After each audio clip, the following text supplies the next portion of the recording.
Well, hello, brothers and sisters, and welcome to Readings with Regina.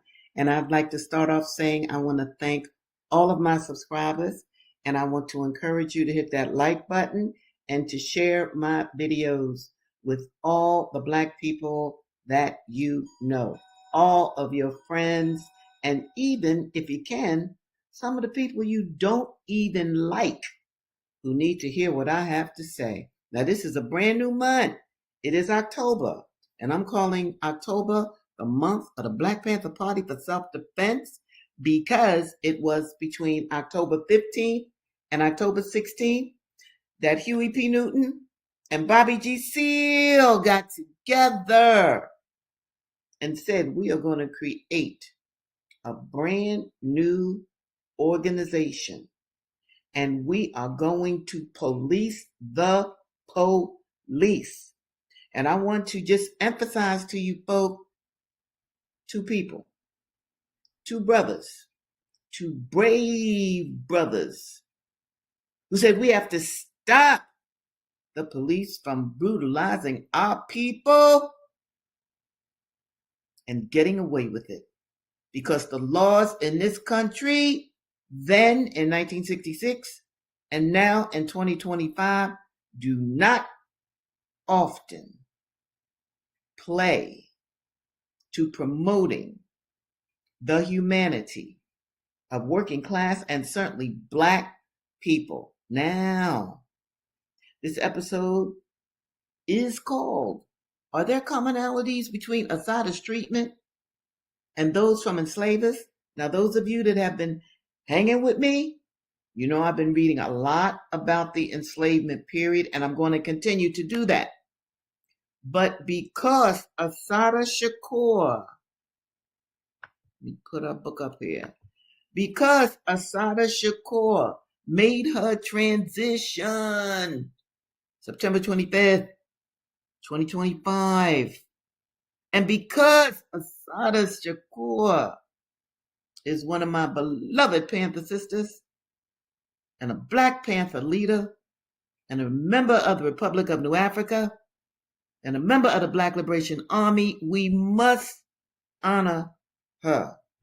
And I want all of you who are listening to me, I want you to know who your real heroes are, not necessarily just the ones that the mainstream narrative or the mainstream media say are your heroes. This sister is a straight up hero. Her escape was one of the greatest escapes of all time because they wanted to kill her. The state did. They wanted to either kill her or keep her in jail until she died in jail. And we knew that. We have political prisoners, like I said on Tuesday, in jail now, in their 80s. All right? We have like Imam, Jamil, Alamin, H. Rap Brown. Why is he in prison? He should not be in prison. That is elder abuse. When Matula Shakur was let out, he didn't live as long as he should have in lockdown all those years. Russell Maroon Shopes, I'll tell you about him another time. But what I want to do today is to honor Assata. I'm going to read her actual words today. But before I do that, I want to read one more paragraph that her lawyer wrote, because this is very key, and I want you to know about this. Assata was convicted in New Jersey as an accomplice to the murder of State Trooper Werner Forster and of atrocious assault on James Harper with the intent to kill. Under New Jersey law, if a person's presence at the scene of a crime can be construed as aiding and abetting the crime, that person can be convicted of the substantive crime itself. The state of New Jersey convicted Sundiata Acoli for these same murders after Assata was severed from the proceedings because of her pregnancy. The jury at Assata's trial for the same offenses was permitted to speculate that her, quote, mere presence, end of quote, at a scene of violence with weapons in the vehicle was sufficient to sustain a conviction. Even though three neurologists, this is very important, three neurologists testified at the trial that her median nerve had been severed by gunshot wounds, rendering her unable to pull a trigger, and that her clavicle had been shattered by a shot that could only have been made while she was seated in the car with her hands raised. Other experts testified that the neutron activation analysis administered by the police right after the shootout showed, listen very carefully, no gun residence on her fingers, meaning she had not shot a weapon. And in the book, the next page, it gives you a breakdown of all the different trials that she went through, and she was found not guilty in all of the previous trials. You would never know that from the media and how they wrote about her. So understand who your true enemies are. Now, this is a poem that Assata wrote, and I'm going to read that poem to you before I get to chapter 1. It's called Affirmation. I believe in living. I believe in the spectrum of beta days and gamma people. I believe in sunshine, in windmills and waterfalls, tricycles and rocking chairs. And I believe that seeds grow into sprouts and sprouts grow into trees. I believe in the magic of the hands and in the wisdom of the eyes. I believe in rain and tears and in the blood of infinity. I believe in life, and I have seen the death parade march through the torso of the earth, sculpting mud bodies in its path. I have seen the destruction of the daylight and seen bloodthirsty maggots prayed to and saluted. I have seen the kind become the blind and the blind become the mind in one easy lesson. I have walked on cut glass. I have eaten crow and blunder bread and breathed the stench of indifference. I have been locked by the lawless. I love this. Handcuffed by the haters, gagged by the greedy. And if I know anything at all, it's that a wall is just a wall and nothing more at all. It can be broken down. I believe in living. I believe in birth. I believe in the sweat of love and in the free fire of truth.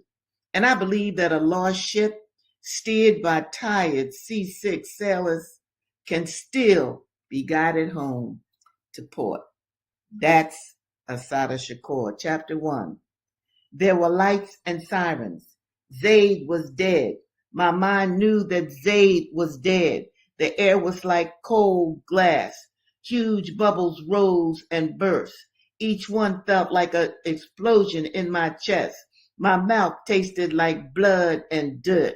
The car spun around me, and then something like sleep overtook me. In the background, I could hear what sounded like gunfire, but I was fading and dreaming. Suddenly, the door flew open, and I felt myself being dragged out onto the pavement, pushed and punched, a foot upside my head, a kick in the stomach.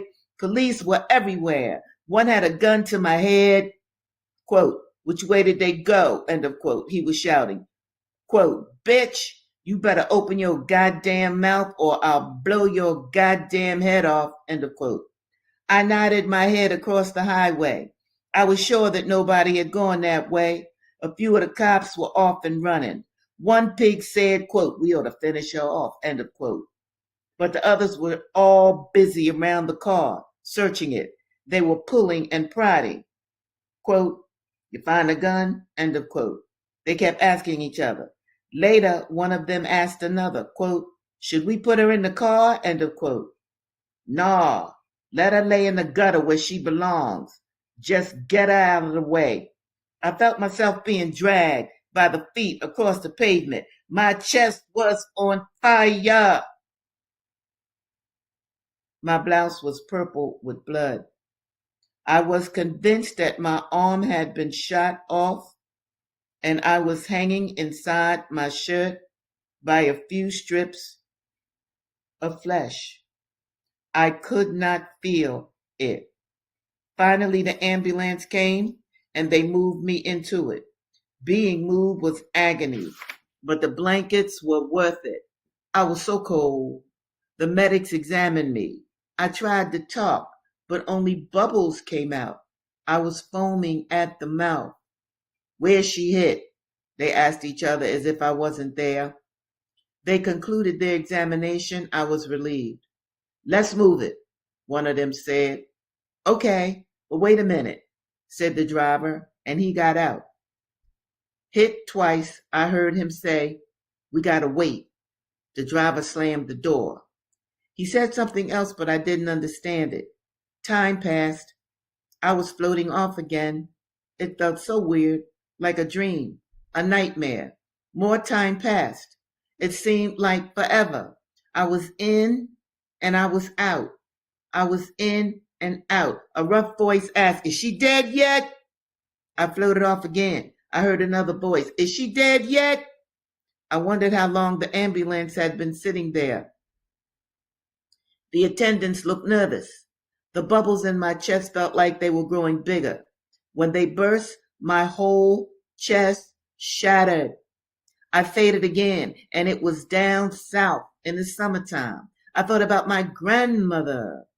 At last, the ambulance was moving. If I live, I remember thinking, I'll only have one arm. The hospital is glaring white. Everybody I see is white. Everyone seems to be waiting. All at once they are in motion. Blood pressure, pulse, needles, etc. Two detectives come in. I know they're detectives because they look like detectives. One of them has a face like a bulldog with jowls hanging down the sides. They supervise the nurse as she cuts off my clothes. After a while, one of them dabs my fingertips with what looks like Q-tips. Later, I find out that this is the neutron activation test to determine whether or not I have fired a weapon.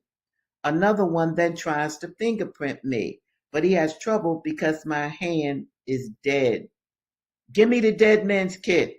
He puts my fingers into spoon-looking things used to fingerprint dead people. They begin to ask me questions, but a bunch of doctors come in.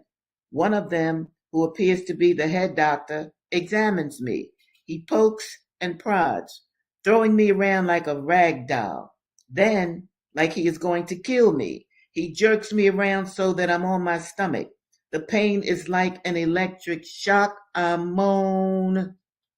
Don't cry now, girlie, he says. Why'd you shoot the trooper? Why'd you shoot the trooper? I want to kick him in his face.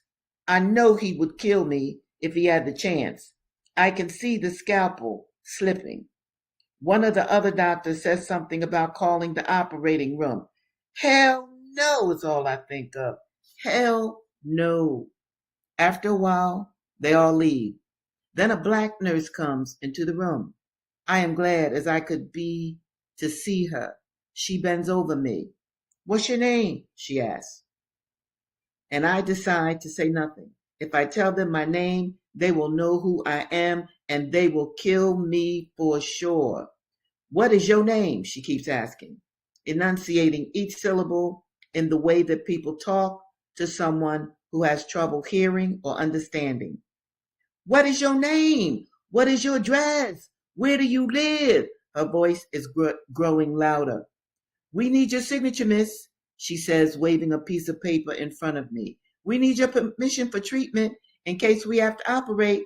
She repeats the same thing over and over. Who shall we contact in case of an emergency? I think that's kind of funny. What is your name? Where do you live? I close my eyes, wishing she would go away. She keeps on talking. I drift off, thinking about my arm. Is it still there? Nerve damage, paralyzed. I heard them say. It has never occurred to me. It isn't that bad. I remember thinking I can live with that if I have to. More voices, other voices, grating my ears and my consciousness. She can talk, one is saying. The doctor says she can talk. Where were you going? What is your name? Where were you coming from? Who was in the car with you? How many of you were there? I know she can hear me. I keep my eyes closed. One of them leans down real close to me. I feel the breath on my cheek and smell it. I know you can hear me, and I know you can talk. And if you don't hurry up and start talking, I'm going to bash your face in for you. My eyes fly open in spite of myself. Immediately, they all are in my face, throwing question after question at me. I say nothing. After a while, I close my eyes again. Oh, she doesn't feel good, one of them says in a sweet, mocking voice.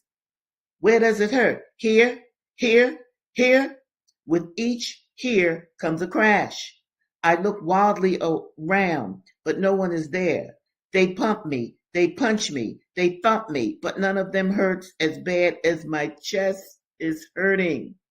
I try to scream, but I know immediately that that's a mistake. My chest erupts, and I think I'm going to die. They go on and on and on. Questions and bangs, questions and bangs. I think they will never stop. A woman's voice. Telephone. Thank you, one of them says, giving me an ugly grin. They are gone. Another pig comes in, a black pig in uniform. He comes closer, and I see that he is not a cop, but a hospital security guard.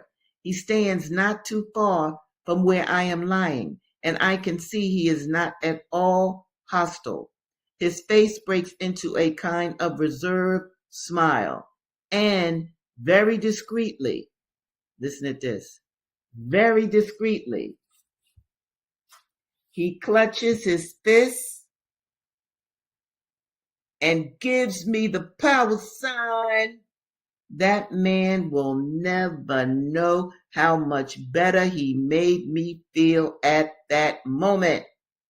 The detectives came back with a nurse. They begin to move the stretcher. My mind races.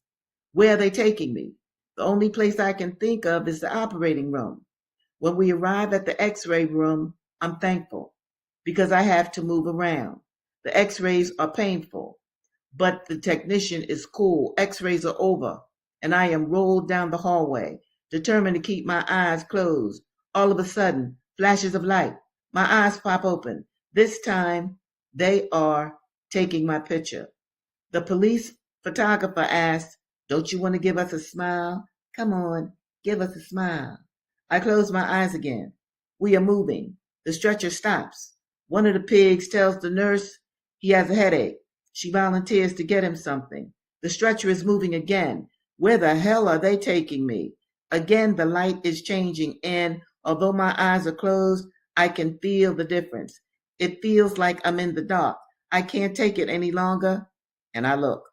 The room is dark, but there is some light. My eyes slowly adjust. There's something lying next to me. I can see an outline, something in plastic, something.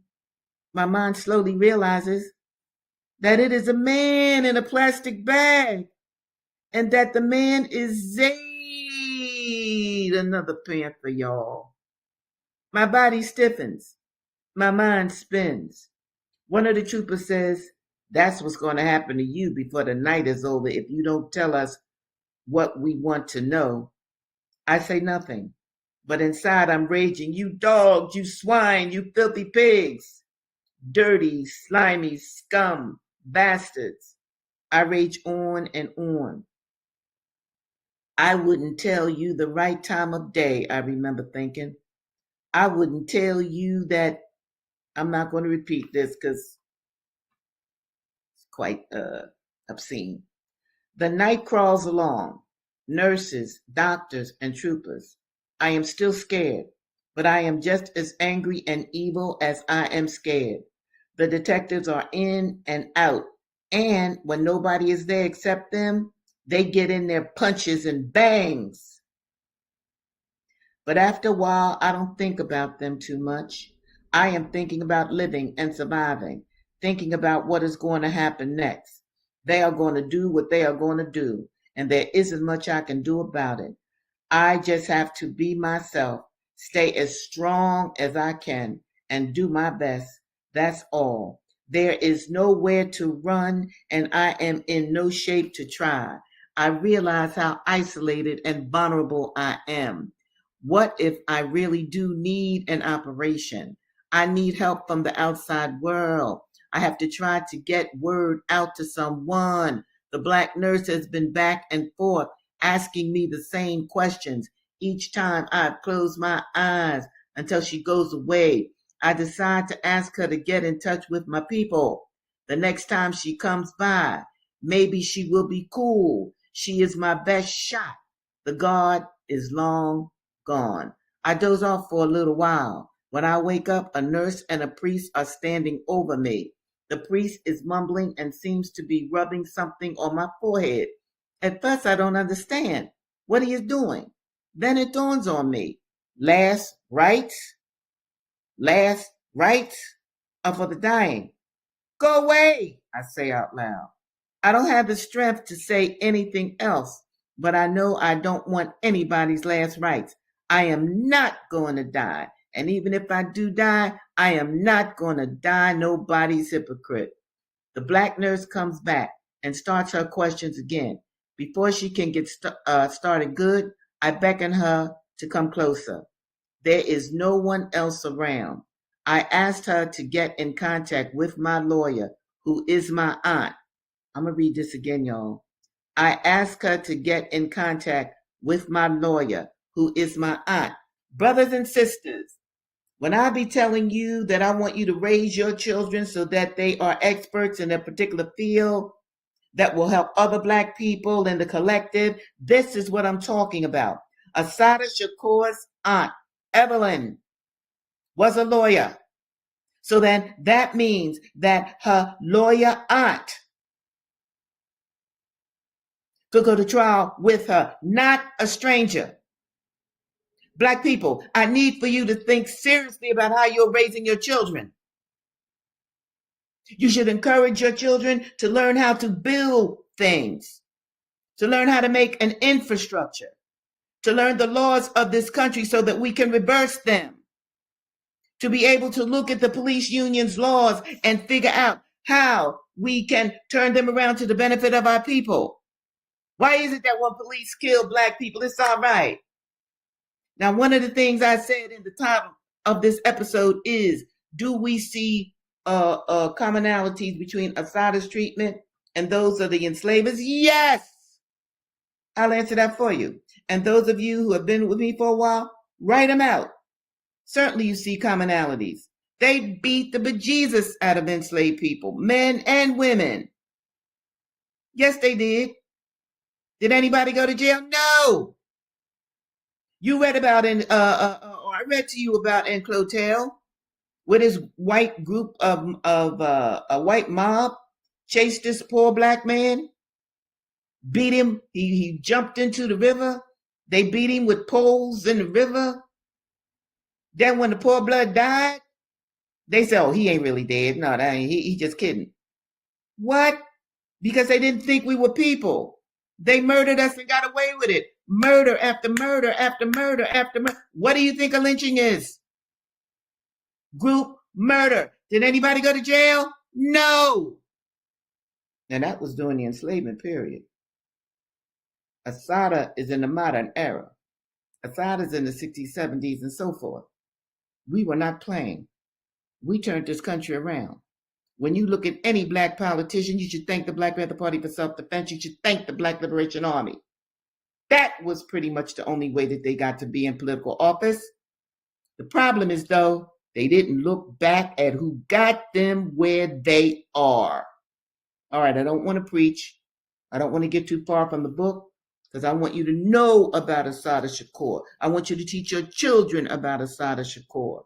All right, here we go. Where am I? The black nurse. Okay. She's talking to the black nurse now. I asked her to get in contact with my lawyer, who is also my aunt. I give her my name and ask her to make the call herself. She has a hard time understanding me and keeps asking me to repeat my name. I can barely talk, and each time she asks me to repeat myself, I feel like screaming. Then it occurs to me that Assata is foreign to her ears. Wow. She's probably never heard the name before, so I give her my slave name. Then I give her the number, and she is off and running. 2 minutes later, the detectives are on me like white on rice. They threaten and plead, reason, and offer me the world. They hurl question after question at me, acting crazier than before. One plays the nice cop, who is trying to save me from the bad cop. If only I will cooperate. I am tired, and their act is even tireder. I can see exhaustion in their faces. The whole night is coming down on me. Their voices begin to sound far away. I can't take it anymore. They can go to hell. I am going to sleep. This time, I am going out for real. When I wake up, the stretcher is moving. After a little while, we arrive at the intensive care part of the hospital. The place is packed with nurses. I am elated. All I want to do is sleep. Soon, I'm drifting off again. I wake up, and it's the next day. The doctors are making their rounds. One of them, an intern, I think, is very kind to me. They examine me and spend the rest of the morning doing blood tests, x-rays, EKGs, and so forth. Soon I learn that they are going to move me again. I also find out that I'm in Middlesex County Hospital. I hear the nurses talking. They are glad I am being moved because the police are driving them crazy. When they come to move me, it looks like a police parade. The rooms I am moved to are called the Johnson Suite. I can't believe it. I have never imagined that hospitals have rooms like this. There is a sitting room, a huge hospital equipped room like where I'm kept, a den, a kitchen, a full bathroom, and another little room whose purpose I will never learn. They transfer me to the bed and handcuff one of my legs to the side rail. I keep looking around. It is elegant and clearly for rich people. I am probably the first black person who has ever been in this room, and the only reason I am there is for security. They have sealed off the doors, and no one can enter except through the sitting room next door, where 3 state troopers are stationed, 2 regulars and 1 sergeant. The police radio in the room cackles all day long. A carload of suspicious looking coloreds in a white Ford coupe, a suspicious looking Negro walking near the hospital in a blue jacket and sneakers. No suspicious looking white people are reported. From listening to the police talk next door and to the radio, I learned that the hospital is saturated with state troopers. They seem to be under the impression that somebody is going to try and break me out. I feel better. The Demerol has me flying a little and makes it easier for me to lie in the contorted position I am forced into because of the cuff on my leg. Later that afternoon, it begins again. Detectives and more detectives. Questions and more questions. This time, the questions are different. Now they want to know about the Black Liberation Army. Yo, how big is it? What cities is it in? Who's in it? Etc., etc. But the main focus of the questions centers around, quote, the guy that got away. I am delighted. I figure that soon Diada is somewhere safe by now, cooling out. They are more careful where and how they hit me now. I guess they don't want to leave any marks. One sticks his fingers in my eyes. I don't know what he has on his fingertips, but whatever it is burns like hell. I think I'm going to be blind forever. He says he will keep doing it until I am completely blind. I close my eyes and hold them as tight as I can. He strikes me a few more times. Some of the stuff gets into my eyes anyway. Burning tears pour down my face, and my whole head is throbbing. I think he is going to keep on, but he begins to curse me, calling me all kinds of nigga bitches. Finally, he and the others leave. All right. Okay, I don't want to go on too long, but let me just say this to you. It is important that you know your real heroes. Everybody who joined the Black Panther Party for self-defense, we took an oath to defend Black people by any means necessary. We took an oath that we would accept any kind of abuse, jail, whatever. But what we knew is that we had to stand up for Black people. And what I want those who are listening to me now is to understand, like I said on Tuesday, Black people, you had a real army, willing and ready and professional. We're willing to die for you. Do you understand that? Die for you. That's what it means to stand up against this racist country. We put everything on the line for the dignity and honor of Black people. So what I want you to do right now, I want you to go to these places on the banner that is swimming across this video. The Jericho movement, the Spirit of Mandela, free all political prisoners. Don't allow political prisoners to stay in prison. In fact, you know what else I want you to do as young people, especially? Dream of a world without prisons. Why not? Can't there be a world without prisons? Because most of the time, most prisoners, right? If they end up in jail, they have done something against this society. They have done something. They might be poor. They might have stole something. They might sell drugs. Why not? Yes. You want to make money any kind of way that you can because you live in a capitalistic culture. Instead of jailing people, instead of putting them in cages, why not find out what drove them to do whatever it is that they do or did? But oh no. And I'm gonna sign off very soon. But I just wanna say again, this country loves war. Keep up with the flotilla that went to Gaza to take aid to those people that are being starved. All right? They were under siege. I know this is a different story, but it's a contemporary one. I want you to keep up with the alternative media, not that mess that comes on your television or cable. Brothers and sisters, I'm about to sign off. This is the month of October. That means it's the month of the Black Panther Party for self-defense. Do visit my website. I got a new book up. It is Bobby Seale's autobiography. I'll be reading from that, and I'm going to be reading from Huey's Revolutionary Suicide. And I'm going to read more of Assata.